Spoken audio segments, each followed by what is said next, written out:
Before I begin, I'd like to acknowledge the Ngunnawal people as the traditional owners of the land on which we are meeting this lunchtime, and recognise their unique contribution to our environmental and cultural heritage, past, present, and future.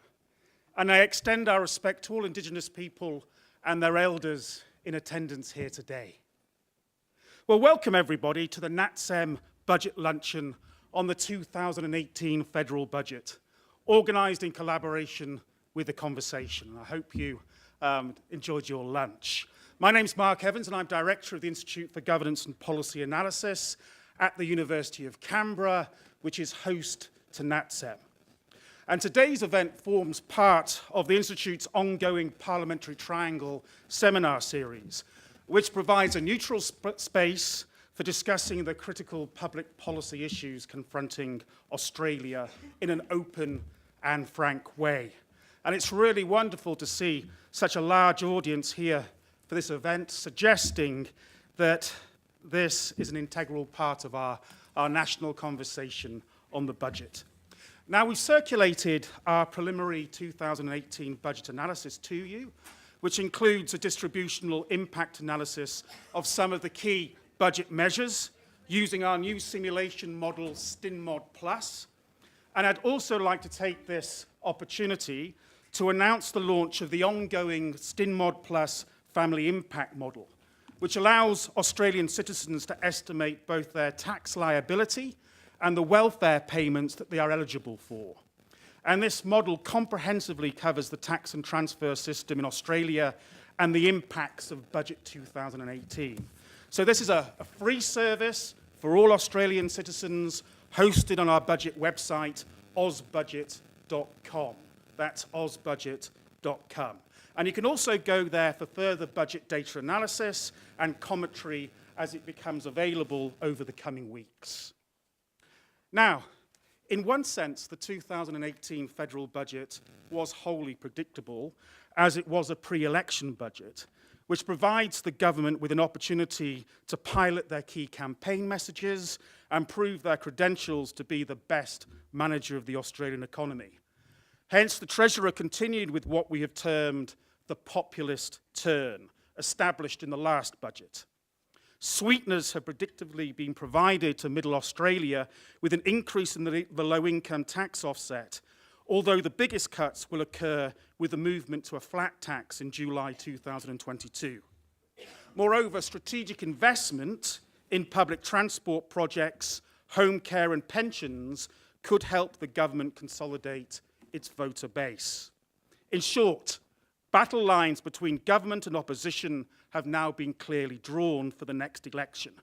And Bill Shorten is very likely to focus on the inequity of Australians earning between $41,000 and $200,000 a year being taxed at the same rate of just 32%.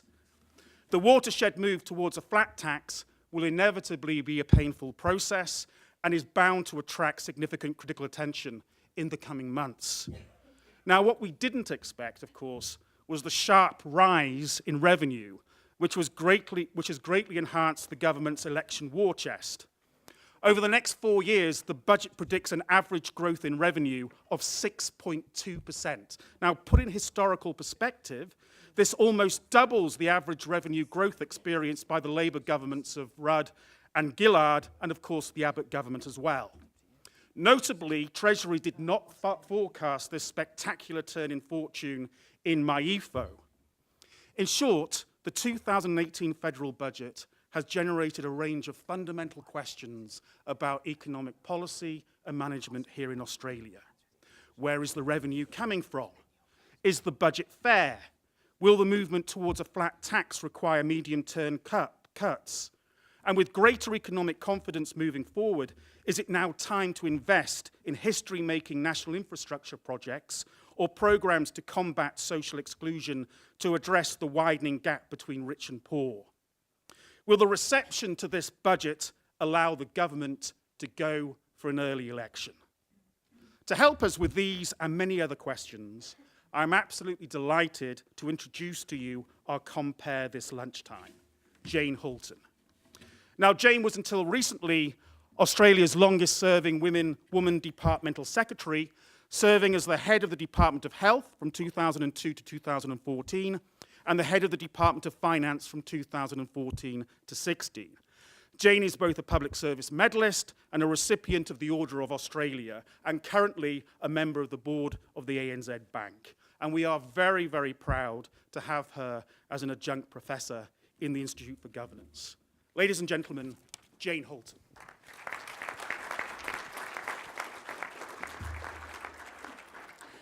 Good afternoon, everybody, and it's a particular pleasure to be here on what is now actually looking like a genuine winter's day in Canberra. Thank you to Mark for the introduction, and thank you to all for attending.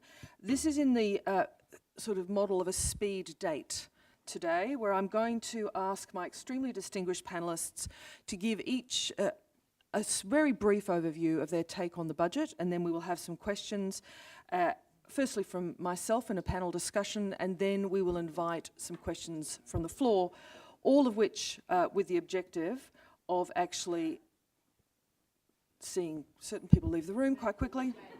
Yes, he'll be back. Yes, he's dividing. He's personally dividing. So we will continue, and we will get an opportunity to ask some questions as well. Let me introduce our distinguished panel to you to start with. We have Matt Canavan, the now divided Matt Canavan, Minister for Resources and Northern Australia, and proud not Italian, given the theme of the day. Andrew Leigh, who invited me to read you his entire list of titles, which I am resisting the urge to do. I have a sense of humour, Andrew. The Shadow Assistant Treasurer. I was debating how to describe Saul Eslake. Oh, he's finished dividing. That's very impressive. Very good. God, you're good. Saul Eslake, he has many, many, many titles, but let's just describe him for today's purposes as economist, Tasmanian, and a recovering Treasury official. And then finally, the woman who, in common with so few people in this world, actually only need to go by one name, Michelle. It's a very rare person whose fame is such that they only need to use one name, but Michelle is in that category. The doyenne of the Press Gallery and other institutions, Michelle Grattan. So each of our speakers will give us a 5-minute burst. They have a choice whether they stand or whether they sit. Then I'll ask them some questions, although can I say that Mark is now in my bad books because in his opening remarks he asked a number of the questions I'm intending to ask, but this way you get the answers, we hope. So we're off. Matt Canavan.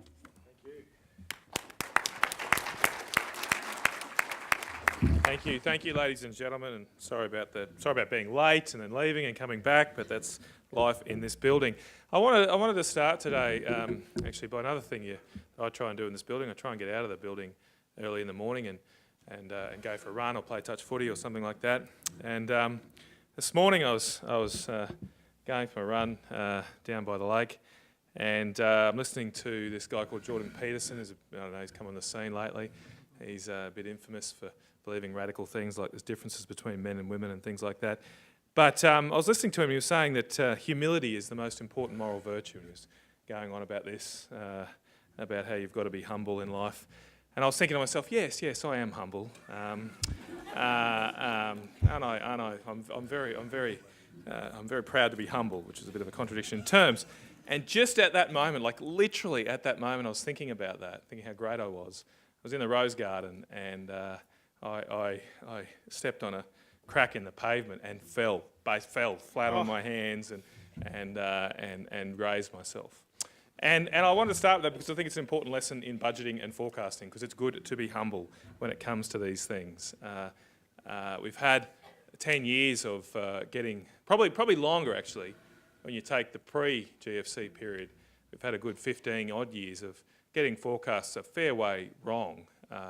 Before the GFC, the forecasts under what ended up happening, and post the GFC, obviously there's been significant revenue write-downs, almost every budget for the last 10 years. That's changed in this budget this week. For the first time probably in 10 years, there's been a significant upgrade to revenues.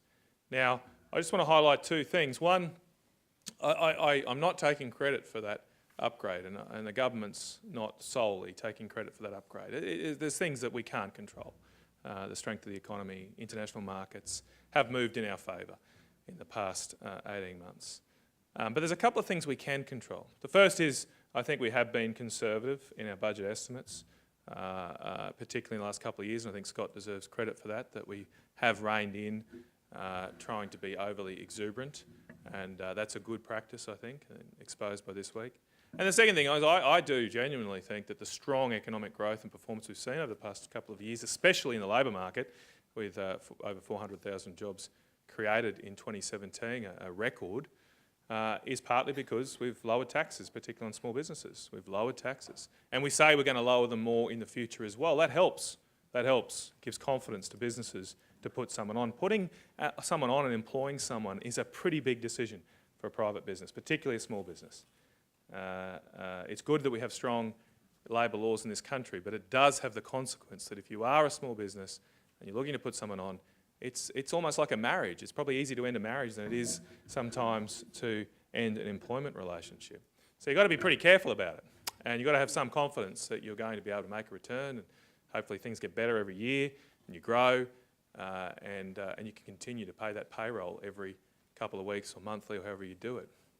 And the fact that we have put in a strong plan to reduce company taxes in the previous budgets, I think, has given that confidence to the labour market. In this budget, of course, we're making significant reductions in personal income taxes as well. And I'm firmly of the view that that will help economic growth. That will help us, hopefully, in the future as well, continue to exceed the budget expectations, which I still think are conservative. As the Resources Minister, we've got iron ore projected at $55 a tonne. It's about 70 at the moment. We have met coal at $120 a tonne. It's 180 at the moment. We've been quite conservative, the projections in the budget, and hopefully they'll continue to be exceeded. And the best way we can do that, as this budget identifies, is to promote strong economic growth.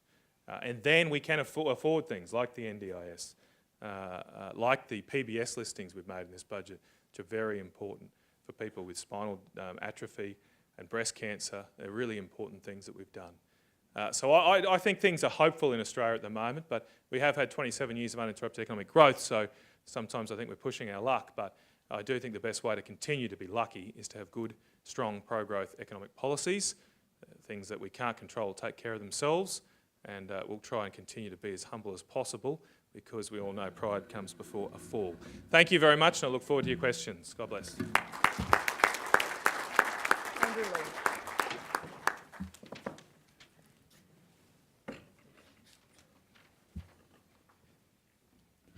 Well, thanks, Jane, and welcome to those of you who've come from out of town to the best city in Australia. I'm an evidence-based guy, so of course I'm saying that based on the OECD's assessment of the most livable regions. Can I also acknowledge the University of Canberra, my equal favourite university in my electorate, recognise the traditional owners of the land on which we're meeting, and acknowledge the extraordinarily esteemed panellists to my left. The context in which this budget is coming down is one in which, as Chris Richardson has put it, the rivers of gold are flowing again. Or, in the words of my co-panellist, Saul Eslake, a little more ominously, the global economy is as good as it's going to get. We've got net debt, though, having doubled since 2013. And we have a series of sources of potential fragility within the Australian and global economy. President Trump's decision yesterday to pull out of the Iran nuclear deal is just one of the potential sources of geopolitical tension. Locally, you think about the fact that the household debt to income ratio is at an all-time high. So what should a good budget do? Well, as an economist, naturally you get two answers: growth and equity. So let's assess the budget based on those terms. In terms of what it does for human capital, I see a budget which is still failing to invest sufficiently in our schools. The OECD's PISA scores show us having slipped backwards in maths, reading and science over the course of the last 15 years, continuing a trend of either flatlining or declining test scores that Chris Ryan and I documented going back to the 1960s. Money doesn't guarantee better outcomes in schools, but it sure as heck helps. And taking money out of schools decreases their capacity to ensure that Australian school leavers are ready for the jobs of the future. From January the 1st this year, caps were put in place on Australian universities, including, of course, the University of Canberra. That'll particularly affect students who would otherwise be first in family. And the Mitchell Institute estimates that if you look over the course of a decade or a little longer, you will have a couple of 100,000 Australian students leaving school unable to get a spot in university as a result of us going back to micromanagement by the Molonglo and away from the demand-driven system. In terms of physical capital, the budget sees investment in infrastructure as a share of GDP declining. Parliamentary Budget Office figures track infrastructure investment over the course of the next decade, falling from 0.4% of GDP to 0.2% of GDP. The National Broadband Network, a critical piece of infrastructure for so many small businesses, is being botched in its rollout. The latest story I got was going to a local pharmacy in Gold Creek, where they're currently hanging a Telstra dongle out the window because they still can't get a good NBN connection. The $1 billion that's been taken out of hospitals also goes into those problems of human capital. On the tax front, we need to make sure that our tax system is both increasing productivity but also improving equity. There's two tranches to the tax cuts. The first, which is a middle income tax cut, which will enjoy bipartisan support and will hopefully begin to flow from the 1st of July. But the second, which is much more regressive, moves us much closer towards a flat tax system, and according to one recent analysis, will see more than half the benefits go to the richest fifth by 2027. There's a failure to close loopholes. Saul's talked eloquently about negative gearing and the capital gains tax discount. There's been challenges of trusts being used for income splitting. A unique situation in which Australia is the only country to provide cash refundability of franked dividends. And in the corporate tax space, there's been a decision to go for the much more expensive approach of an across-the-board corporate tax cut rather than a more targeted approach, which we've favoured, of an Australian investment guarantee. Victoria University estimates that the investment guarantee spurs investments 3 times as efficiently as a corporate tax cut. Of course, finally, there is the impact on the social safety net. Continued in this budget are a cut to the energy supplement worth $1 a day to pensioners, and an increase in the pension age to 70, which will particularly affect blue-collar workers who might struggle to keep their bodies going as a bricklayer, as a tradie, all the way through until they're aged 70. There are things to like in the budget. Having young people opt in to insurance in superannuation is something I like. As I've said, we'll back the first set of income tax cuts. But I do think for those twin goals of growth and equity, the budget could have done much better for Australia's future. Thank you.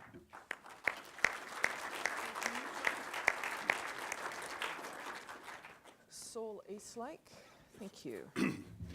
Thank you very much, and to NATSEM in particular for inviting me back to be part of this panel again.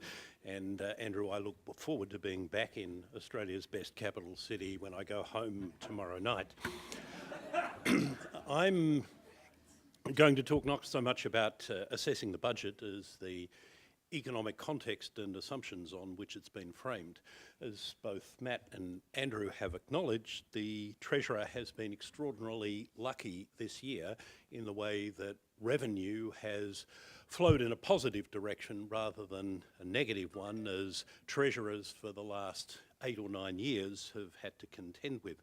The upward revision to revenues over the 5 years to 21-22 of just over $40 billion is the biggest positive surprise any Treasurer has had since Wayne Swan wrote the 2009 recession, which had been forecast in the 2009 budget, out of history, and revised estimates up by some $70 billion in that budget over the 4 years that followed. That good fortune comes essentially from 2 sources: from stronger growth in personal income tax revenues that is in turn driven primarily by stronger growth in full-time employment. that has more than offset in the short term weaker than expected growth in wages. And secondly, from a substantial upswing in company tax revenues that will see them this year $15 billion higher than had been forecast had been estimated for 2016-17. Now, the government has been cautious in extrapolating the upswing in company tax collections over the next 4 years. They're forecast to rise by only $17 billion in total, compared, as I said, with a $15 billion increase in 2017-18 itself. And as Matt alluded to, the government is not assuming that the recent strength in iron ore or coal prices will be sustained. There is obviously a degree of uncertainty over the extent to which this sudden surge in company tax collections is due to the exhaustion of accumulated losses during and after the global financial crisis that up to this point have allowed companies quite legitimately to reduce the amount of tax they'd otherwise be paying on their contemporary profits. That could be just a one-off change, but by and large it seems that the budget has been reasonably cautious in extrapolating forward the more recent surge in company tax collections. When it comes to the forecasts of personal income tax revenue, the government has, rightly, in my view, not extrapolated the recent strength in employment. Employment growth is forecast over the next 4 years to be much more modest than the very significant increase that's going to be recorded over the course of the current financial year. But I don't think you can say the same about the government's wages forecasts, which are unchanged from my EFO and have wages growth accelerating from less than 2% or just on 2% over the year to the December quarter to 3.5% over the second last year of the forward estimates period, 2021, and staying at that level in 21-22. That is, I think, a hard ask set against the forecast for unemployment, which doesn't reach the traditional full employment level of 5% until the last year of the forward estimates, 21-22. Now, Australia's experience of historically low wages growth is by no means unique to us. It's been a feature of most advanced economies since before the onset of the financial crisis, and we were partly sheltered from that by the mining boom that didn't peak until about 2012. But the lesson of the increasing number of countries around the world that now have unemployment rates below their traditional definitions of full employment, the US, Japan, Germany, the UK and New Zealand, is that unemployment needs to be lower than the full employment rate by a bigger margin for a longer period than before wages growth begins to pick up than history would lead you to expect. Of the 5 countries where unemployment is clearly below its full employment rate now, only in the US can you really detect any significant signs of sustainable acceleration in wages growth. And they've had almost 2 years of unemployment below 5% before you can see that. What I'd ask is, what is so special about Australia that we can be, it would seem, the only advanced economy in the developed world where wages growth starts to accelerate a year or more before we get to the full employment level of 5%, and that's without even thinking about the almost still historically high level of underemployment that isn't factored into that figure. So I do have some reservations about the wages forecast, which, of course, given that it feeds into the government's biggest source of tax revenue, personal income tax collections, is an important factor in weighing up the credibility of the overall forecast scenario. That said, it would be easy for fiscal conservatives, like I'm often, to criticise the government for having broken its fiscal strategy rule of applying all of any unforeseen revenue gains to budget repair and debt reduction. But I recognise that governments do have to get themselves re-elected, and so I would say that having devoted, out of every dollar of additional revenue, 40 cents to tax reductions and a very small amount of spending measures, and 60 cents to budget repair, they have probably got the balance right. In very broad terms, I remain opposed to the government's proposed company tax cut. for reasons I won't go into now. I support all of Labor's base broadening measures, but I equally vehemently oppose Labor's proposal to increase the top rate of tax paid by those who do actually pay the top rate of tax on their incomes. And I, broadly speaking, support reductions in personal income tax, although I would structure the longer term reductions in a different way from what the government has. There are three things that I think are missing from the budget, which I want to mention very briefly. First, I think it's regrettable that there is nothing in this budget for affordable housing, compared with the emphasis that was placed on that last year. Many of those measures which are yet to be delivered. Second, I join with others, including most recently John Howard, in regretting the absence of any adjustment to the New Start allowance. And thirdly, I draw attention to the passage in Statement 4, which says, speaking of infrastructure spending in particular, that all spending should be assessed for its quality, which requires a commitment to rigorous project assessment and program evaluation, and ask why is that not applied to security spending measures. The authors, Mueller and Stewart, find that porno scanners, which are to be rolled out in domestic airports, are the second least cost-effective security measure ever devised after Sky Marshals, and I think it is ludicrous that we cannot be told how much extra is being given to ASIS for national security reasons. I will bet you that the Chinese know and the Russians know how much more the budget is giving to ASIS. I think it's an appalling contempt for the Australian people that we can't be told that number. Thank you.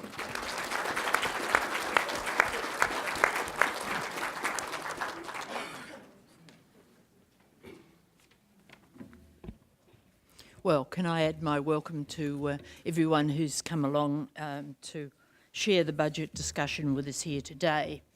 And I'm going to talk a bit about the other huge story that's running and interacting with the budget, because this has really been an extraordinary budget week.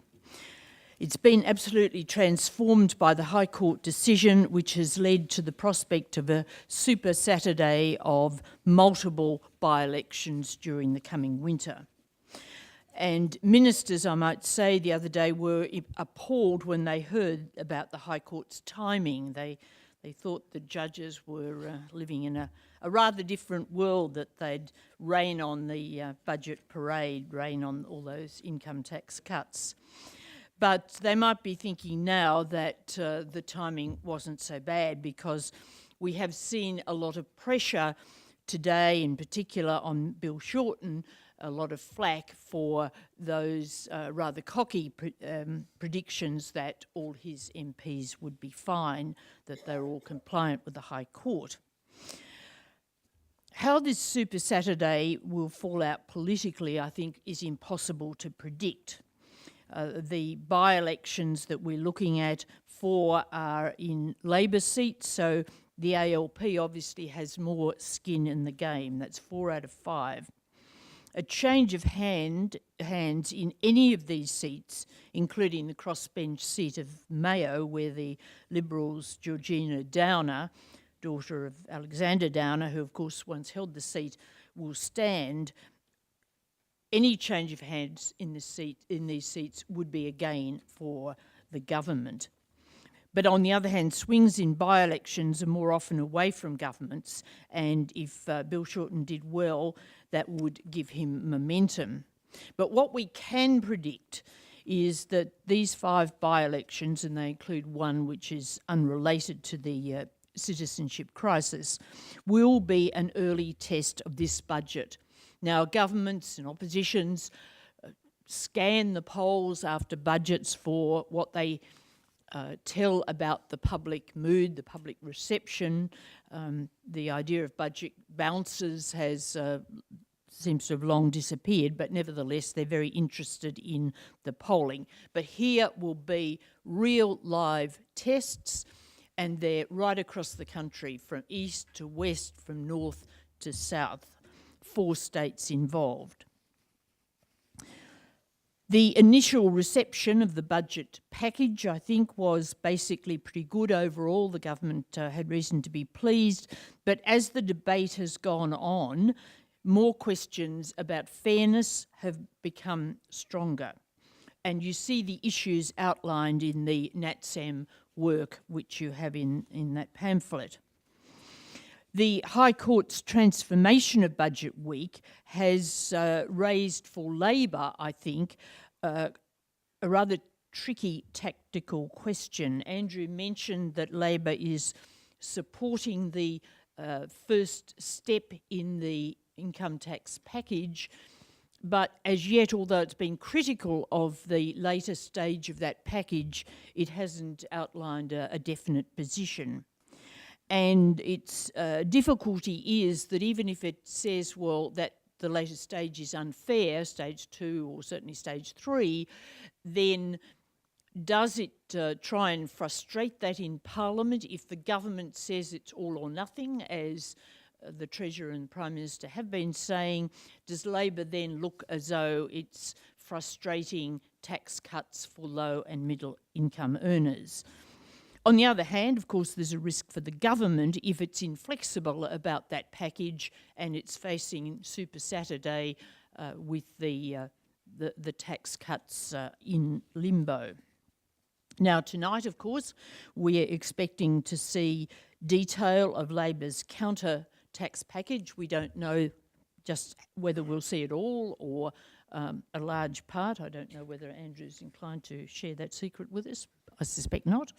But nevertheless, I think Labor has to get out its package quite quickly and more quickly than if these by-elections hadn't been coming up, because, of course, they are very, very important for Bill Shorten, and you'll have seen today the speculation in the media that these by-elections will feed into leadership questions on both sides of politics, positively or negatively. Now, finally, the budget and the High Court decision have fueled a new round of speculation about whether there'll be an early election. I'm personally still predicting that the election will be next year rather than this year, for a couple of reasons. Malcolm Turnbull has been adamant on this timing. Now, you're probably all more cynical than I am about politicians saying one thing and doing another. But Turnbull does actually put a good deal of store on keeping promises, and anyway, he knows that he'd be marked down if he'd said there's going to be an election this year, next year, not this year, and then did the opposite.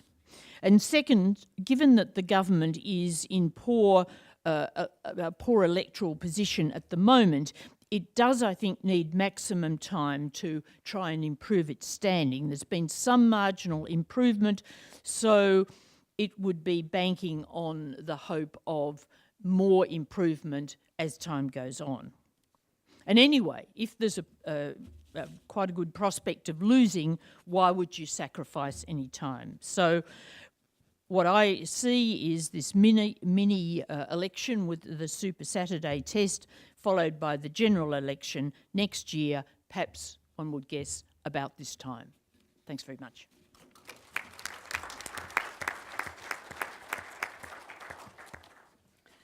Thank you to Michelle. So we have all, I think, either watched the Treasurer's speech on budget night, his speech technically to the press club but in the Great Hall yesterday, listened to the commentary and formed no doubt some opinions. We had an opportunity now to ask our panellists some questions, and let me start with an observation, if I might. Those of us who watched the Treasurer's speech, lunchtime speech yesterday, will have seen a very emotional man who, as is his habit, used a series of anecdotes to illustrate what he thought were the strengths of the budget, particularly in relation to some of the human impacts of the budget and extolling the virtues of a strong economy. So let me start with some of those questions, if I might. We've already heard from Matt Canavan that he took the fall this morning, and he's referred to forecasting. Now, we all know that there is a dark art, sometimes with or without photocopying whiteboards, that occurs in the Treasury. And so the question I would ask our panel is, Can we believe this? It's already been observed by our panel that 5 months ago, let's just count back, that's not very long, and we did have the Christmas period intervening. 5 months ago, we were not predicting these rivers of gold.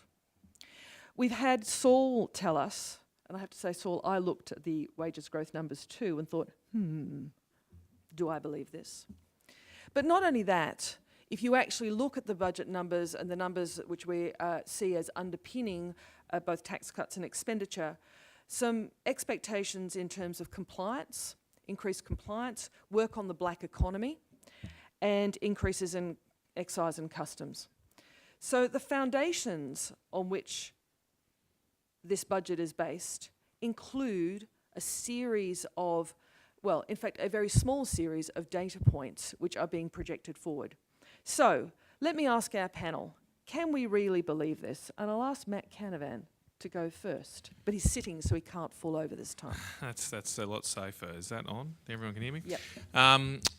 Thanks, Jane. As you've alluded to, these are forecasts or projections, and they do change from time to time, as we've experienced in the past 10 years, and as I've alluded to.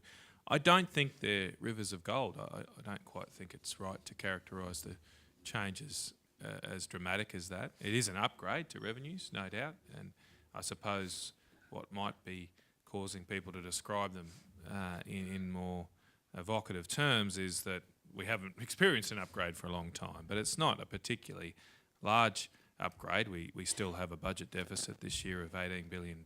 We are going to get back to surplus, but only originally at $2 billion and then $11 billion over the forward estimate. So we're not quite back to the time we were in the 2000s. I think it's wrong to characterise it like that. So I suppose you could only judge us on our record. We've been criticised in the past 2 years. I know at the event I was at last year, we were criticised for overly optimistic assumptions and parameters. They've turned out to be correct, or at least conservative. And I think the Treasurer's and the consensus position, seemingly in the commentary, is while we'll argue about different parameters at the specific level, overall we're being relatively cautious and probably on the conservative side of the forecast from the IMF and the RBA. Okay, thank you. Let me go to Andrew. So I wrote a book a couple of years ago called The Economics of Just About Everything, and had a little chunk in there on forecasting, in which I compared how well particular bodies had done in forecasting to what I think of as the monkey in the dark room. So when you go into the monkey, you basically give it what happened last year, and it tells you that that's what's going to happen next year. And the question is, do the experts outperform the monkey in the dark room? If you're looking at the Reserve Bank on their own estimate of their forecasting, their inflation numbers do beat the monkey, but their growth numbers don't. The monkey outperforms the Reserve Bank. Treasury, it's the reverse. The monkey beats Treasury on inflation, but Treasury beats the monkey on growth. And when you look at the Age Economic Forecasting Panel, they do fine, except when something unexpected happens, at which point almost everyone misses the turning point. So, you know, the one I worry about the most, or so the two I worry about the most, wages. Obviously, we're seeing the secular slowdown in wages, the decline in the wages share across the advanced world. Even in the US, we've got 4% unemployment. You're not getting the pickup in wages across the board. So you're worried that the wages estimates are too bullish. Also, while Matt is right that the official commodity forecasts haven't been changed, there is a statement in the budget where they say we're projecting higher corporate tax rates as a result of more revenue coming from resource companies as a result of higher commodity prices. So higher commodity prices are actually feeding into budget projections implicitly, although not explicitly. 4 billion, I think, actually. Quite. Yeah. Saul? I've said most of what I wanted to say about the assumptions underlying the budget, so I won't repeat that. But there's one other aspect of this that's worth noting, and that is the relationship between forecasts of nominal GDP growth, which broadly speaking is what the tax system taxes, and the revenue that flows from that.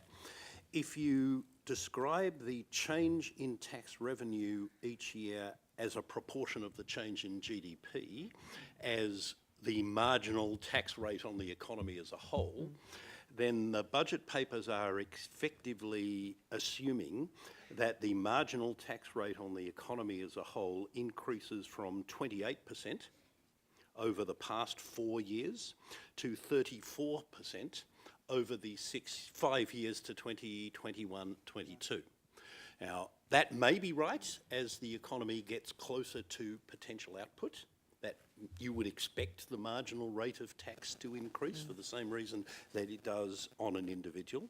And it's also, I think, true but hard to measure that the marginal tax rate, especially on companies, has been depressed by the working off of the stock of accumulated losses. So if both of those things have been estimated reasonably accurately, and I acknowledge as a former forecaster myself, they are difficult to estimate accurately, then with the exception of the reservation about wages growth, the numbers in this budget are probably more credible than any budgetary numbers have been since about 2010. But those two are important qualifications. You heard that here. Michelle. Well, a couple of points. Firstly, you can't totally believe the forecasts because they are forecasts. They're not written in stone, and things will change, and forecasters, for the best of reasons, will get things wrong. Secondly, however, I've not heard from the experts the sort of talk in this budget that we've heard in some previous budgets of numbers being massaged for political reasons. So to that extent, I think that the believability is greater than in some years. But I think it's worth posing another question, and that is, will the general public believe the forecasts, believe the whole package? And that, of course, feeds into the cynicism and distrust that's been growing in the community for many years, and the Policy Institute has done a lot of work on that, and I think that's a real problem for governments presenting budgets, because people tend to regard them with some scepticism. They regard the tax cuts, for example, as entitlements rather than largesse, and they have doubts about the whole thing. Thank you. So Andrew Leigh has made a point earlier of being terribly equitable in relation to the, quotes, 2 universities in his electorate. He was on about fairness. I would point out to you, Andrew, that there is the Australian Catholic University and the University of New South Wales in your... Equal favourite, I said. Equal implies, well, yes. There's no N in equal. Definitely equal. You referred to the notion of growth and equity, and particularly in relation to some of the challenges. Now, in this budget, in respect to flat taxes and New Start. Now, we know that the 2014 budget led to a long discussion in respect to fairness. And so what I'd ask all of the panellists to give us a brief answer on, is that going to be the overriding theme when we actually look back at it in relation to this budget? Will the issues in respect of New Start and its level, the question of, inverted commas has been referred to, a flat tax, and Andrew talked about franked dividends, although, Andrew, I'm not sure that this is the place to actually say that, because there's a lot of people here with a certain level of grey hair and between you and the door, so I'm one of them. you may wish to take that up with him on the way out. So can we just get a quick view? Will fairness be an enduring feature of the analysis of this budget? Let me start with Andrew first, and then I'll go to Matt. Jan, certainly should be. The question of equity used to be on the sidelines for organisations like the OECD and the IMF and the World Bank. It's centre stage now for all of those organisations. As you see, almost all the countries around the world are increasing the gap between rich and poor. There's obviously important considerations around productivity growth in Australia, and one of the things that strikes me is that a lot of the things we can actually do to redress equity also boost productivity. So if you've got a mismatched housing stock in which it's all held by investors and first homeowners can't get in the market, that's got an efficiency cost as well as equity. If you've got a halving in apprenticeships, as we've seen over recent years, that's got an equity and an efficiency cost. If you have over-concentration in product markets, as we see not just in telcos, banking and supermarkets, but also in industries as diverse as baby food, beer and funerals, then you also have impacts on both growth and equity. So I actually think there's a sweet spot in a whole lot of these policy areas in which we're able to see a more rapid rate of productivity growth, but also begin to reduce inequality, which I know is a significant concern for many Australians, not just the economic community. Thank you. Matt? Yeah, thanks, Jane. Well, I think it depends what you mean by equity and fairness, and I think we should be very careful about what we are defining and talking about when we start talking about equity. I mean, too often I think my political opponents use the word equity to mean equality of outcome, which is completely unachievable, and I think leads you down a whole lot of rabbit warrens you'll never correct. You'll never completely get equality of outcome. I live in Rockhampton in central Queensland, and wages typically in regional areas are lower than the cities. Now, I could rabbit on and complain and say it's terrible. There's a justification for that. Your cost of living is higher in cities, and you know the wages, the labour market, as Andrew would know, reflects that.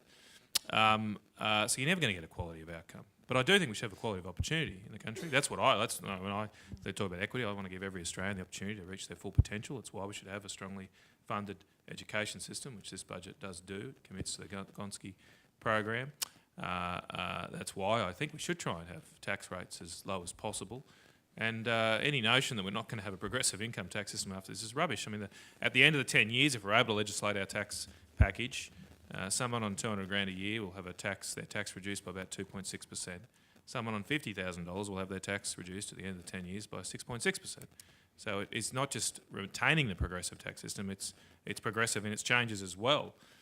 And that will give all Australians the opportunity to take on, if they want higher income, like that's the talk about equity is always about income, which is also, I think, that's not the end of the world always in life. I mean, you've got to have a good job, you've got to be able to provide for yourself. There's other important things in life too, about like time with your family, and there's trade-offs always here, and so people make those trade-offs in life, and they should be free to do so. But we should have a system which encourages them to reach their full potential, be free to make as many of those choices they like, and I think these tax changes help do that.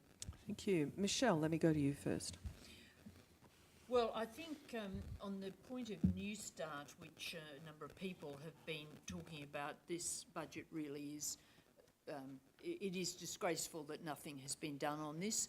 We've seen calls from a number of people across the political spectrum, and including dry economists, John Howard, pointing to New Start being inadequate, and I think that the government's answer, well, the whole priority is about creating jobs, is just showing a level of lack of empathy there.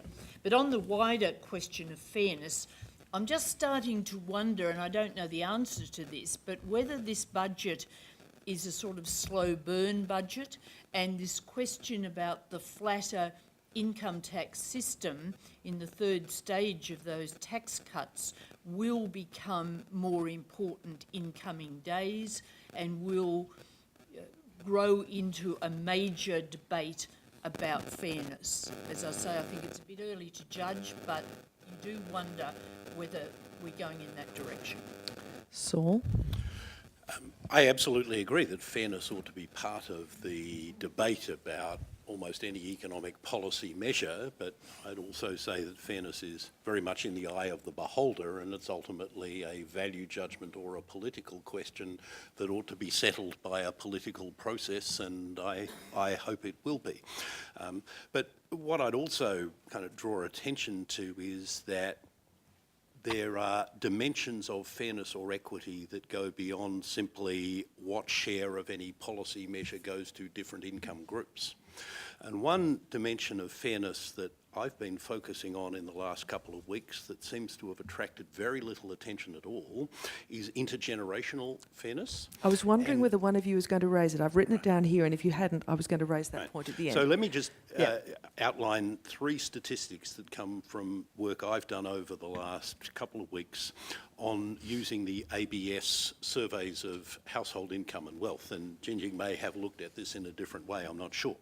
But between 2003-4 and 2015-16, the share of household gross income accruing to households for whom, as we're now supposed to say, the reference person is, rather than headed by someone over the age of 65, their share of household income has risen by 3.4 percentage points. Their share of household wealth has risen by 6.7 percentage points, but their share of tax paid has fallen by 1 percentage point. The average tax rate paid by households headed by people 65 and over has fallen by 4.6 percentage points over that 13-year interval, while the average tax rate paid by everyone else has risen by a percentage point over that interval. And my question is that fair? Is that a conscious decision that the people have wanted? Well, the answer to both of those questions I would put is no. Why has it happened? As a result of conscious decisions taken by governments of both political persuasions over the last 13 years. I have had for some time a list of the dumbest tax policy decisions of the last 20 years.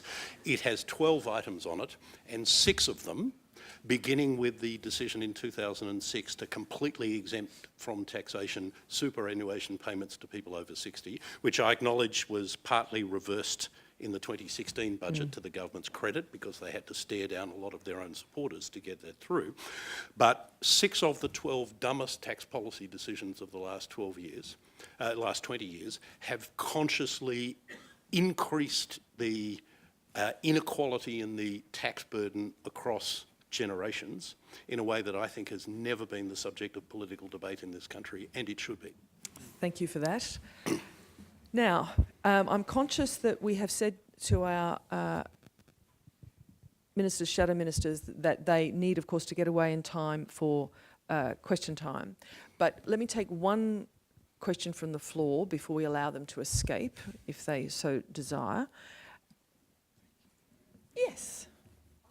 Can we find a microphone? That would be the only thing, or I can relay it. You ask the question and I'll say what you've said.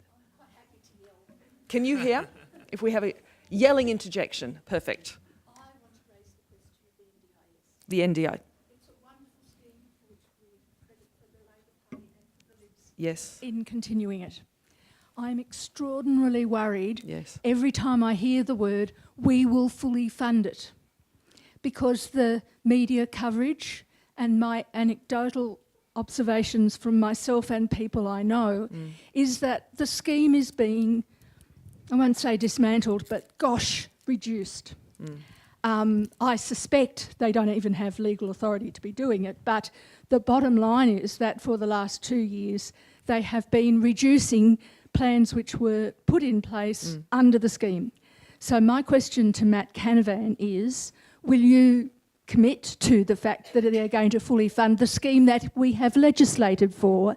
And in any situation in which you want to start legally cutting things, we have a public debate about it before it is continued in place. I mean, it's already in place before it goes on any further. Yes, it's in place but not fully rolled out, I think, is the important message, isn't it, too? So in some states it's not fully rolled out. So, what was your name? Alexa. Thank you, Alexa. Look, I can fully commit that we will roll out the NDIS as planned, as the Labor Party established. There's never been a political debate about this. I'm not aware of services being cut, but I'm not the responsible minister, so maybe we get your details and just check if there's anything in particular we can respond to. I am aware there has been delays in rolling out the program and difficulties in what is a significant change to how we do things, particularly given previously largely the states and territories were responsible for most of these services. I mean, the Productivity Commission, when they originally recommended the NDIS, recognised those difficulties in rolling it out, and they've been proven correct. So we're doing our best to ensure it is fully provisioned for the long term, and the Treasurer is very passionate about this. As Jane mentioned earlier, he often uses examples that relate to the NDIS, and so there's no difficulty for my colleagues getting that through ERC, which is the Expenditure Review Committee. But usually the Treasurer is really hard-nosed, but not so much on this issue. Andrew, would you like to make a comment? Yeah, Alexa, I think you point to an issue that I know I get contacted by a lot. Issues with the IT system in the National Disability Insurance Agencies, way in which draft plans are handled, workforce capacity, both in terms of people delivering services, but also those putting together the plan. And I think it's gone beyond sort of teething issues to actually something that needs ministerial level attention in order to get it right. There's worrying parallels for me between the rollout of the National Broadband Network and the National Disability Insurance Scheme. As long as it doesn't involve hanging a dongle out of the window in Gold Creek. Okay. We're going to take one more question. Thank you to the Minister for that. Hands up quickly if you have a question. Up there. I can just vaguely see the hand. Thank you. Thanks very much. The discussion has been so far very much on the revenue side. I want to ask a question about expenditure as an issue for the budget. Given the level of uncertainty about revenue projections, government doesn't have a lot of flexibility in discretionary items, I think. So where does government go when it has to change expenditure patterns when revenue projections don't reach what's been predicted? And can I ask a supplementary to that? Because had we had more time, I'd have gotten to this. What is therefore your view on the fiscal strategy? So, I mean, at the moment we're sitting on a cap of tax to GDP at 23.9%, an objective of 1% surplus, etc. Are there implications following from that question? Thank you. In relation to that, let's go Matt, Andrew, and then we'll take. Thanks, Jane. Saul I and might Michelle. just flag it as when I answer. I might go. If Yes, that's all absolutely, right. please. Thank you for that question. It's an excellent question. I don't have the proportions at the tip of my fingers, but you're right to say that the proportion of expenditure from the Commonwealth that is discretionary has been falling, and that is largely or materially a consequence of the increase in welfare spending, which is a demand-driven system. People are unemployed, people have become pensioners. There's no cap on how much we fund for those things. It depends on the eligibility for those schemes. So it is becoming increasingly difficult to make sudden changes. The other difficulty, of course, then is even on the non-discretionary spending, which we might be able to change, of course we've got this thing called the Senate, and that makes it very difficult to change, as we've experienced while we've been in government. Can I say, I'll be brief because I haven't got too much time, but where do governments go when the other options are off the table? Well, they go to here, they go to this town, they go to Canberra. And the one thing we do have discretionary expenditure over is how much is spent on administrative expenses in departments and the staffing numbers. And I'm not trying to be partisan here, but when the Labor Party came under pressures late in their term, they flagged the reduction of, I think, around 13,000 public servants and put on quite significant efficiency dividends on the public servants. So that's what happens if you lose other options, because that's the easy choice. On the second part of the question, on the fiscal strategy that Jane mentioned, I do think it's very important as a nation that we put some strict bounds around what we are going to tax and spend, because if we do end up in a situation of rivers of gold, we don't want to repeat the same mistakes. So I don't think we've quite got there yet, but who knows? Commodity prices might end up being higher than what we've projected. I think we're being very conservative. And if that happens, I think it's important to have this strategy in place, that we want to cap the amount of tax that we raise. That obviously reduces the ability of governments to splash money, and also that we have a strong commitment to repaying debt over the next decade. It's an ambitious target to get it down to 3.8% by the end of the next decade, but it's achievable if we can be disciplined. With that, thank you very much again. Thank you, Minister, very much for your time. Andrew. Great question with lots in it. Over the course of the last few years, one place we've seen government make some of these sorts of savings has been in underspends and infrastructure. The infrastructure amounts provisioned in the budget and the amounts actually spent have differed by an order of about a fifth over the course of this government. And that's a problem where communities are expecting infrastructure to be put in place and simply don't see the money flowing as expected. But I also think that there's a bipartisan agenda to be pursued around raising the evidence bar. This is true not only in the medical sphere, in which traditionally we've done a lot of randomised clinical trials, but also across other areas of government where social policy randomised trials are now showing that you can learn an awful lot in the health and education and social policy space about what works and what doesn't. Beta, within Prime Minister and Cabinet, has followed the lead of the Behavioural Insights team in Britain and has done some small-scale trials, but it's possible to do that on a larger scale, identify efficiencies and identify programs that can be scaled up. I want to take issue briefly with something that Matt has said on public servants. Public service numbers under Labor increased in line with population, except in our final year where they fell by a couple of hundred. Since the coalition came into office, the drop has been 14,000. So it is important to distinguish fact from fiction here. Under us, the public service grew. Under them, the public service has shrunk. On Jane, your final comment on the fiscal strategy, I'm less enamoured of tax to GDP ratios than I am about getting the tax mix right.